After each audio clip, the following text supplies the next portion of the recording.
보고돼 왔다. 어떤 이는 생존을 위해 어쩔 수 없이 인육을 먹었다고 하는 반면 빈 패밀리 같은 경우는 다른 이유로 인육을 먹었다고 전해진다. 빈 패밀리는 15세기 스코틀랜드에서 여행객을 습격해 살해한 뒤 그들의 인육을 먹어 악명을 떨쳤다. 결국 붙잡힌 빈 패밀리는 한동안을 감옥에서 보낸 뒤 재판도 없이 사형에 처해진다. 세기의 살인마 이번 편에서는 세 건의 끔찍한 식인 사건을 소개한다. 첫 번째는 한 살인마가 젊은 남자들을 자신의 아파트로 유인해 살해하고 토막낸 사건을 소개하고, 두 번째는 러시아의 로스토프 지역을 공포의 도가니로 몰아넣은 연쇄 살인범을 소개하며, 마지막으로 자신의 모친을 닮은 여성을 살해한 뒤 토막내고 인육까지 먹은 희대의 살인마를 소개한다. 1991년 7월 어느 늦은 밤, 밀워키의 한 아파트를 급습한 경찰은 자신들 눈앞에 펼쳐진 광경을 믿을 수 없었다. 냉장고에서는 사람 머리 3개와 토막난 사체 조각들이, 요리 단지 안에서는 두개골 2개가, 그리고 커다란 플라스틱 물통에서는 사람의 몸통 3개가 나온 것이다. 경찰이 이 아파트를 급습한 것은 한 청년으로부터 이 아파트로 납치됐었다는 신고를 받았기 때문이었다. 그는 운 좋게도 탈출해 목숨을 건질 수 있었다. 충격적인 사건이었다. 겉보기에 평범하게만 보이는 이 아파트에서 젊은 남성 17명이 살해됐던 것이다. 아파트가 아니라 일종의 도살장이었던 셈이다.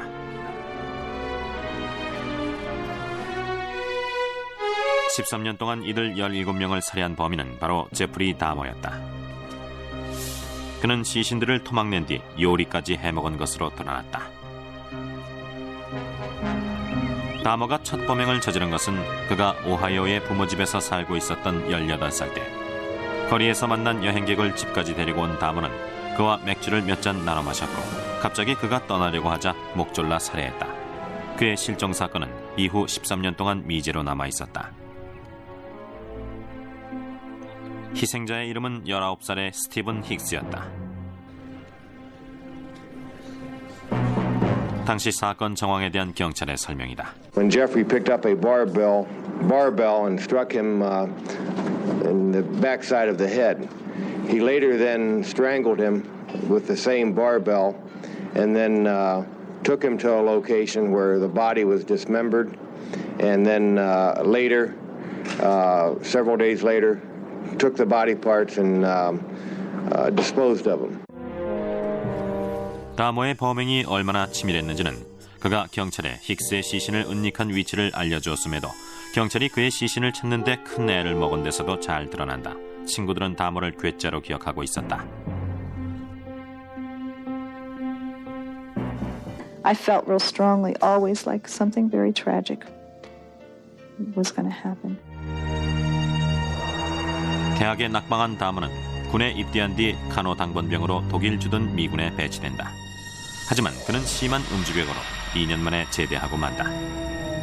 낮은 임금의 직장을 전전하던 다머는 결국 밀워키에 거주하던 자신의 할머니 집으로 들어간다. 그러던 1987년 9월, 다머는 게이바에서 만난 한 청년을 근처 호텔에서 살해했다. 그리고 그의 시신이 담긴 여행 가방을 할머니 집으로 옮긴 뒤 시신을 다시 토막내고 지하실에 숨겨놨다. 1년 뒤 그는 자신의 아파트를 얻어 독립했다. 그의 심한 음주벽과 지하실에서 나는 악취를 할머니가 더 이상 참을 수 없었던 것이다. 그는 그때도 할머니에게 악취는 쓰레기 때문이라고 둘러댔다. 1991년 5월 다머는 14살짜리 소년을 자신의 아파트로 유인했다. 하지만 소년은 용케도 탈출했고 지나가던 행인이 경찰에 신고해줬다. 하지만 다머는 경찰에 소년이 19살이며 말다툼을 했을 뿐이라고 진술했다. 뭔가 수상하다고 느낀 행인이 다시 경찰에 신고했지만 경찰은 대수롭지 않게 여겼다. It's all taken care of, ma'am. Are you sure? Ma'am, I can't make it any more clear. It's all taken care of. That's, you know, he's with his boyfriend and his boyfriend's apartment where he's got his belongings also. But that's where it's released. Isn't this, I mean, what if he's a child and not an adult? I mean, are you positive this is an adult? Ma'am, Mm-hmm. like I explained to you, it's all taken care of. It's as positive as I can be. 다머와 단둘이 남게 된 소년은 결국 살해되고 말았다. 경찰 총수인 필립 아레올라도 경찰의 대응이 아니했다는 점을 인정했다. The investigation further discloses that the police department individuals who responded failed to conduct a basic, proper police investigation into the matter. 마침내 다머가 체포된 것은 1991년 7월. 이 무렵 그는 이미 17명을 살해하고 그들의 시신 일부까지 먹은 뒤였다. 마지막 희생자는 트레이시 에드워즈가 될 뻔했다. 다머는 그를 인근 쇼핑몰에서 만나 자기 아파트로 데려왔다. 그리곤 그에게 마취제를 탄 음료수를 내밀었다. 그 뒤 자신에게 수갑을 채우려던 다머를 뿌리치고 아파트를 뛰쳐나온 에드워즈는 지나가던 경찰 순찰차에 도움을 요청했다. 처음에 장난으로만 생각했던 경찰은 다머가 진짜 수갑을 갖고 있는 것을 보고 생각을 바꿨다. 경찰은 난폭하게 저항하는 다머를 제압하는데 적지 않은 애를 먹었다. 그리고 아파트 여기저기에서 풍겨나오는 사체 썩는 냄새에 코를 움켜쥐었다. 결국 다머는 자신의 범행을 털어놓는다. 얼마 뒤 그가 사전 심리의 모습을 드러냈다.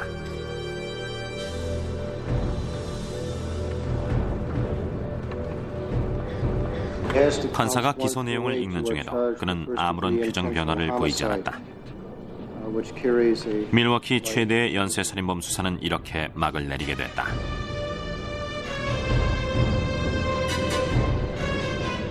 범행의 잔혹성으로 인해 그의 정신 상태가 관심의 초점으로 떠올랐다. 하지만 그는 지금의 상황을 모두 이해하느냐는 판사의 질문에 그렇다고 대답했다. 다머가 잡힌 뒤 밀워키 시민들이 자신들의 느낌을 털어놓았다.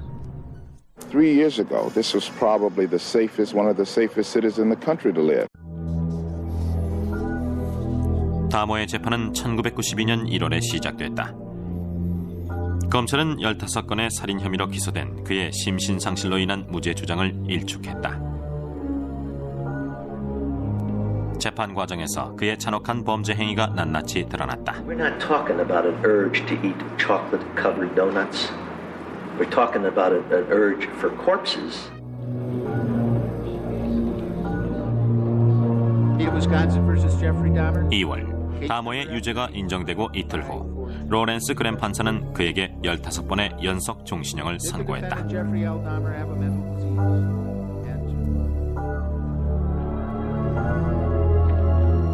하지만 다머는 1994년 11월 교도소에서 피살된다.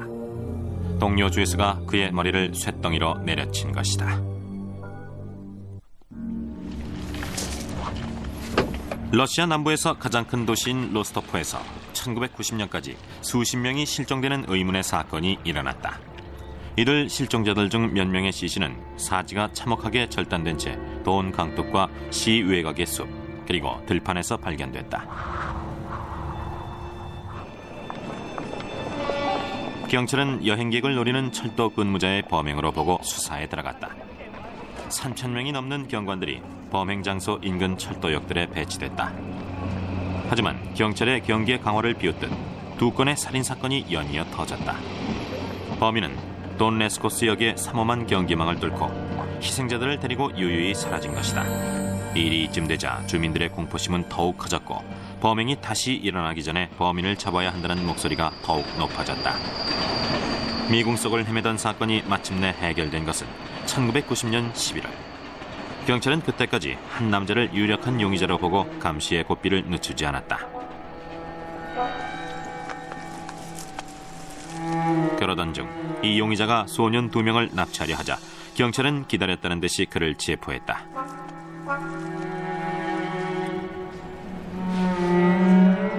남자의 이름은 54살의 철도 엔지니어인 안드레이 치카틸로.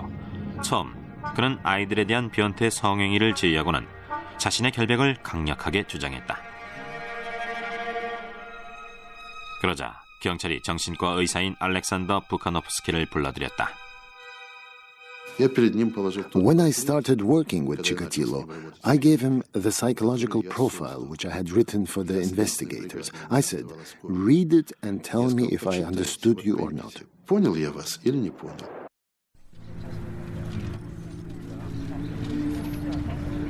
그러자 치카틸로는 완전히 무너졌다. 그는 로스토프 일대에서 일어난 연쇄살인은 모두 자신이 한 짓이라고 털어놨으며 희생자들을 유기한 장소도 자백했다. 하지만 희생자들의 장기 일부를 왜 먹었는지에 대해서는 굳게 입을 다물었다. 다만 자신은 사명감에서 범행을 저질렀다고 말했다. Chikatilo explained that his killings were to make society healthier, sparing it of prostitutes, drunks, and thieves. От проституток, от пьяниц, от воров. 체포 당시 경찰이 찍은 치카틸로의 사진은 경찰이 그를 체포하기 위해 뿌린 몽타주와 일치했다. 경찰은 그의 아파트에서 범행 도구로 사용된 23개의 나이프도 찾아냈다.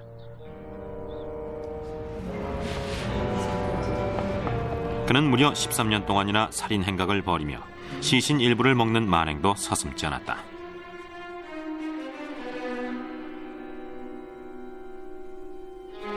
그의 첫 번째 희생자는 1978년 12월에 살해된 9살 난 여자아이였다. 그로부터 6년 후 엉뚱한 남자가 이 여아 살해 혐의로 체포돼 처형됐다. 그 뒤에도 그의 살인 행각은 그치지 않았다. 어린이들이 대부분인 희생자들은 대개 실종 며칠 만에 발견됐다. 치카틸로가 이 같은 대량 학살극에 본격적으로 뛰어든 것은 1982년부터다. 1984년엔 15명을 살해하고 그중 일부 시신은 아무렇게나 버리는 등 그의 범죄 행각은 절정에 달했다.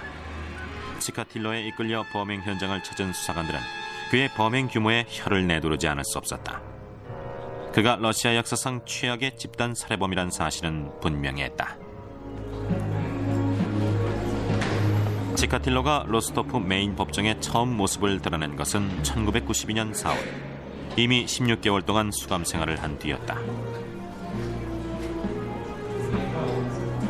희생자의 유가족들이 그에게 복수를 외치자 법정은 순간 소란에 휩싸였다. 어리둥절한 모습의 치카틸로는 처음엔 간단한 질문에도 대답하지 못했다.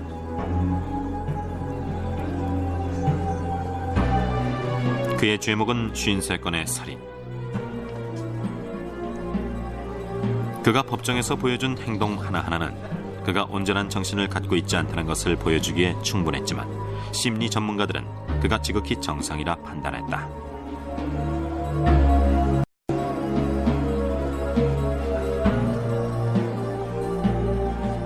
그의 이런 모습은 알렉산더 부카노프스키에 의해 면밀히 관찰됐다. 치카틸로의 안전을 우려한 법원은 그를 철제 우리에 가둬놨다. 그는 증언을 통해 자신이 그토록 많은 사람을 살해한 데는 특별한 이유가 없으며 스스로를 가리켜 자연의 변종인 광포한 짐승이라고 진술했다. 그의 범행의 잔혹성은 이따금씩 법정 경비원들에게도 적지 않은 충격을 주었다. 6개월 후 재판은 완전히 종료됐다. 이때 머리도 많이 자라 있었던 치카틸로는 결국 유죄를 선고받았다. 판사는 그가 모든 범행을 치밀한 계획하에 실행했다며 그의 정신 이상 주장은 어불성설이라고 말했다. 그러자 치카틸로는 판사에게 거칠게 항의하며 자신은 소련 압제의 희생양일 뿐이라는 엉뚱한 주장을 펼쳤다. 1992년 10월 마침내 레오니드 아쿠브자노프 판사가 그에게 사형을 선고했다.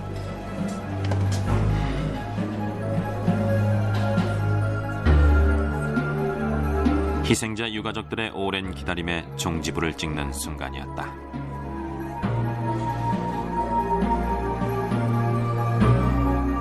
이제 치카틸로에게 남아있는 것은 정의의 심판뿐. 그는 결국 뒷머리에 총을 맞고 생을 마감했다.